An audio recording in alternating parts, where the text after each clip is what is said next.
2 Chronicles 11-13.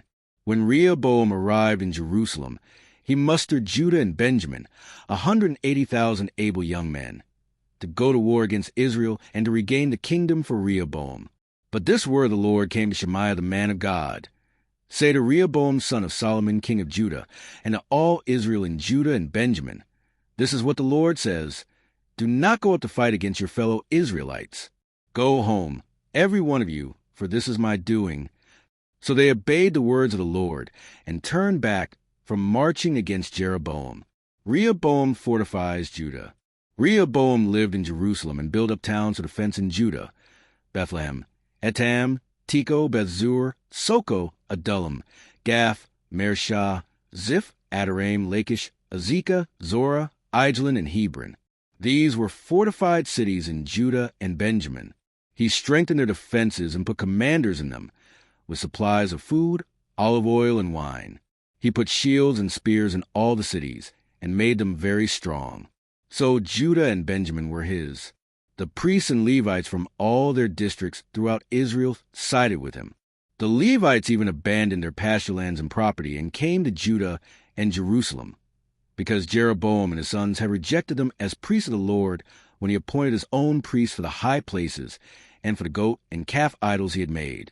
Those from every tribe of Israel who set their hearts on seeking the Lord, the God of Israel, followed the Levites to Jerusalem to offer sacrifices to the Lord, the God of their ancestors.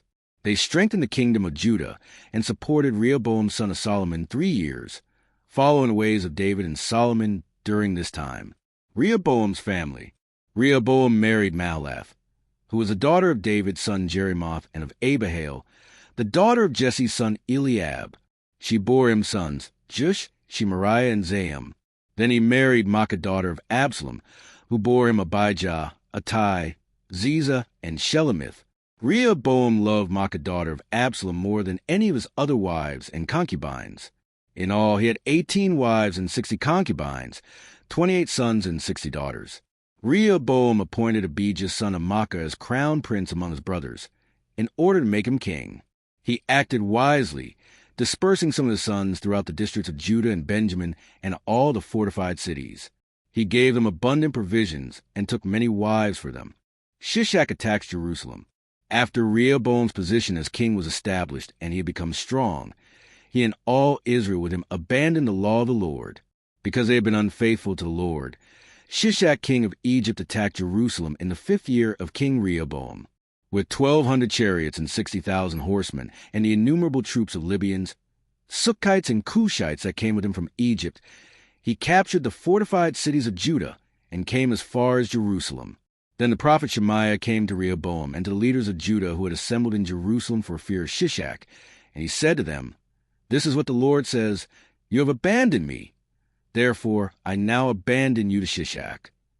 The leaders of Israel and the king humbled themselves and said, "The Lord is just."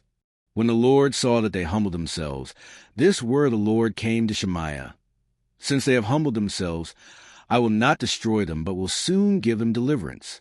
My wrath will not be poured out on Jerusalem through Shishak. They will, however, become subject to him, so that they may learn the difference between serving me and serving the kings of other lands." When Shishak king of Egypt attacked Jerusalem, he carried off the treasures of the temple of the Lord and the treasures of the royal palace. He took everything, including the gold shield Solomon had made. So King Rehoboam made bronze shields to replace them and assigned these to the commanders of the guard on duty at the entrance to the royal palace. Whenever the king went to the Lord's temple, the guards went with him, bearing the shields, and afterward they returned them to the guardroom. Because Rehoboam humbled himself, the Lord's anger turned from him, and he was not totally destroyed. Indeed, there was some good in Judah. King Rehoboam established himself firmly in Jerusalem and continued as king. He was 41 years old when he became king, and he reigned 17 years in Jerusalem, the city the Lord had chosen out of all the tribes of Israel in which to put his name. His mother's name was Naamah. She was an Ammonite. He did evil because he had not set his heart on seeking the Lord.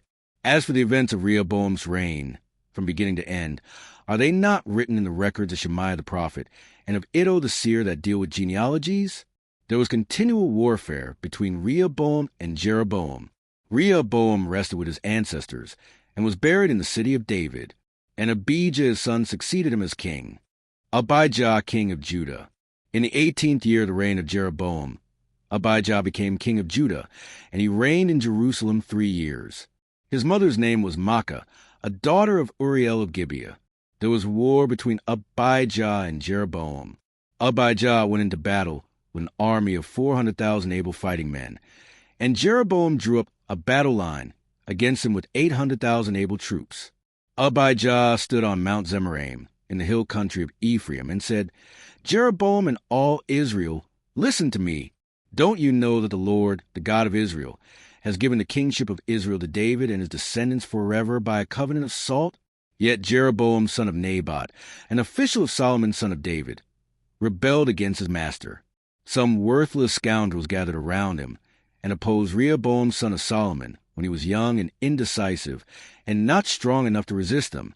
And now you plan to resist the kingdom of the Lord, which is in the hands of David's descendants.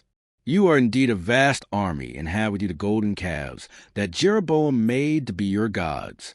But didn't you drive out the priests of the Lord, the sons of Aaron and the Levites, and make priests of your own as the peoples of other lands do? Whoever comes to consecrate himself with a young bull and 7 rams may become a priest of what are not gods. As for us, the Lord is our God, and we have not forsaken him. The priests who serve the Lord are sons of Aaron, and the Levites assist them. Every morning and evening they present burnt offerings and fragrant incense to the Lord. They set out the bread on the ceremonially clean table, and light the lamps on the gold lampstand every evening. We are observing the requirements of the Lord our God, but you have forsaken him. God is with us. He is our leader. His priests with their trumpets will sound the battle cry against you. People of Israel, do not fight against the Lord, the God of your ancestors, for you will not succeed. Now Jeroboam had sent troops around to the rear, so that while he was in front of Judah, the ambush was behind them. Judah turned and saw that they were being attacked at both front and rear. Then they cried out to the Lord. The priests blew their trumpets, and the men of Judah raised a battle cry. At the sound of their battle cry, God routed Jeroboam and all Israel before Abijah and Judah. The Israelites fled before Judah, and God delivered them into their hands. Abijah and his troops inflicted heavy losses on them, so that there were 500,000 casualties among Israel's able men. The Israelites were subdued on that occasion, and the people of Judah were victorious because they relied on the Lord, the God of their ancestors. Abijah pursued Jeroboam and took from him the towns of Bethel, Jeshanah, and Ephron, with their surrounding villages. Jeroboam did not regain power during the time of Abijah, and the Lord struck him down and he died. But Abijah grew in strength. He married 14 wives and had 22 sons and 16 daughters. The other events of Abijah's reign, what he did and what he said, are written in the annotations of the prophet Iddo.